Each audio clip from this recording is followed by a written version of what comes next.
Hello, thank you for joining me on Al's Air Guns. Today we're going to take a look at some quick improvements you can do on the trigger in your Crosman pistol. This is the basic Crosman pistol grip and trigger assembly.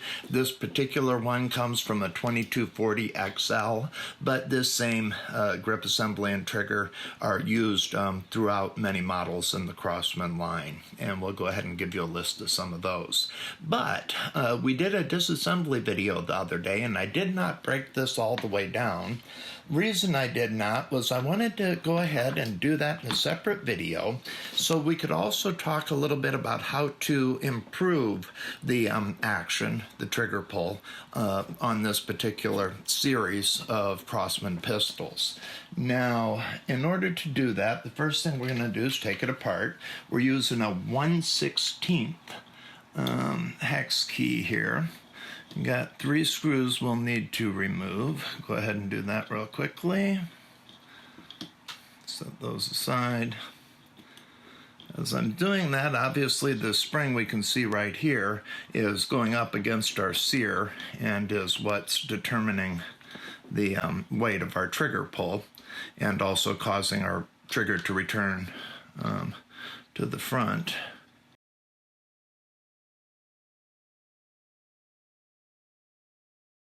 Hood.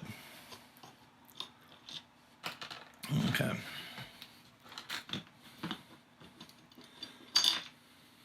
Of course, we have our safety lever, and we have a few components that work together to act as a trigger assembly. Those components consist of the trigger itself, which we'll take out in a moment, a couple of pins which the trigger pivots on, and then a sear.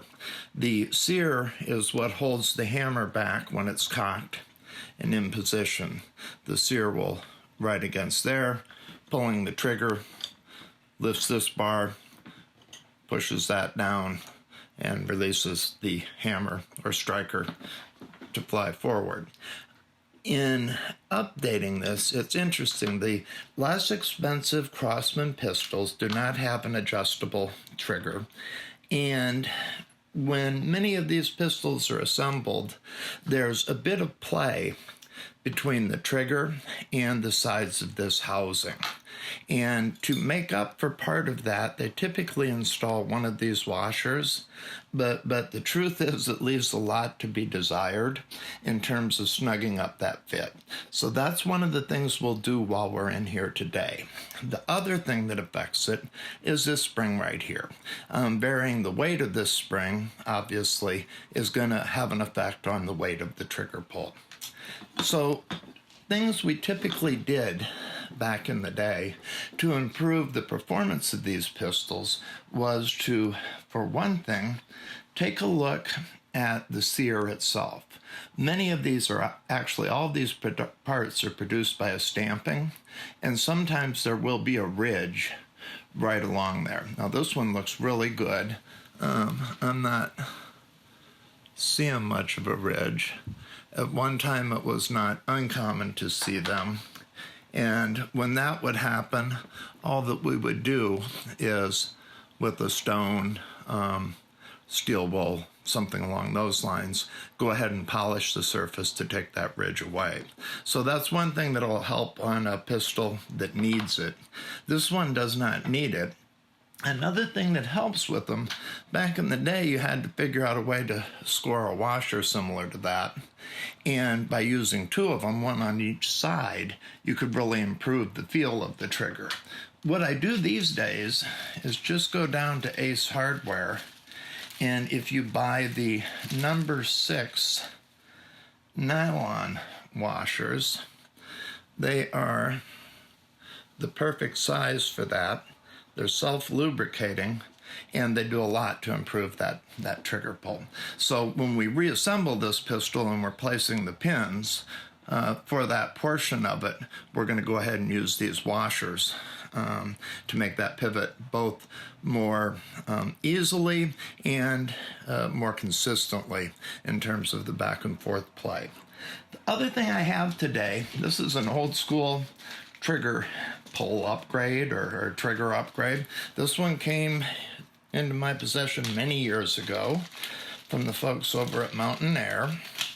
And it consists of a different spring, a lighter spring than the stock, and also a piece that fits over this stud, I believe. I'll have to read our directions, but it's going to fit over there and give the spring a guide to travel up and down on. And it too is made out of Teflon or nylon, so it's semi-lubricated. Let's see what our... Okay. These guides are a press fit and need to be tapped onto the trigger frame spring post. All right, so we'll be doing that to the pistol as well. And the one remaining thing that has always been good for these is taking a little bit of the white lithium grease and just a dab on the contact point here for the sear, and perhaps a dab here where the, I guess you would call this the arm on the trigger, actually reaches back to the sear. The lithium grease both protects it from rust and reduces friction a little bit, reduces wear, and is just a good idea overall. Now, I haven't tested this guy with a trigger gauge before I did this, but I need to put the pistol back together and get it off of the bench. So I'm going to go ahead and reassemble it using these parts and give my subjective feedback on the differences we're seeing there. Okay, I was able to go ahead and get a press fit over that post just by using the handle to a brush I had handy and a bit of force. So that's on there good right now. We're going to go ahead and reassemble this pistol, or this grip frame. We'll put the new spring on. Feels considerably lighter. So I'm going to put that this way. There we go. And start lining up our pins and our safety. Our safety pushes through to the left to fire, so the red will go to the opposite side. All right. Also have our pins.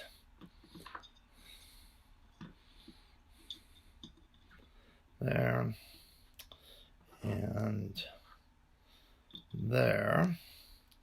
Going to go ahead and put one of these nylon washers over the trigger pivot, and we'll go ahead and do it on the opposite side for the sear.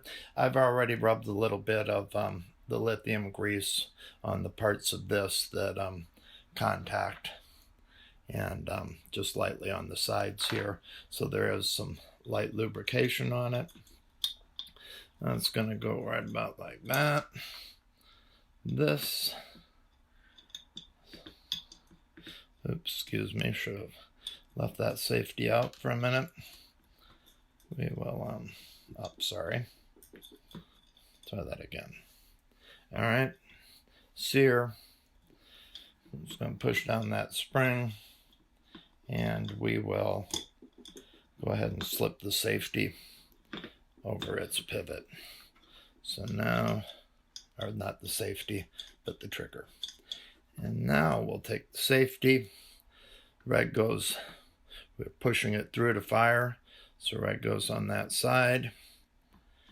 Everybody is feeling right to me.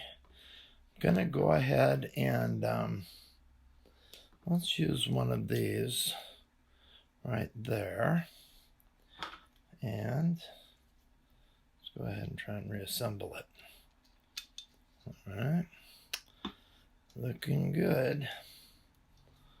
How are we here?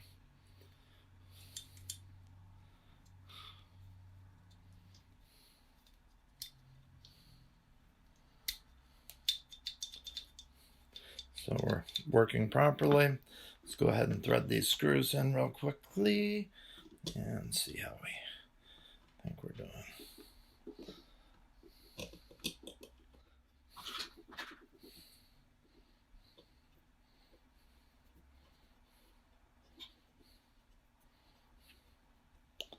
I am keeping a bit of downward pressure on it, just to keep everything lined up.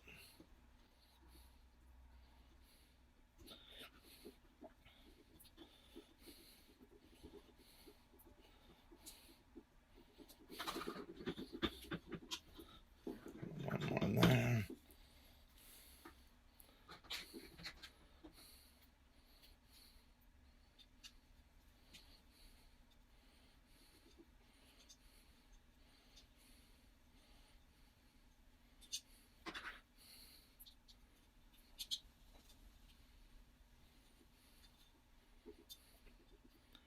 Again, we're going to go ahead and get them snug, but we're not going to want to strip anything.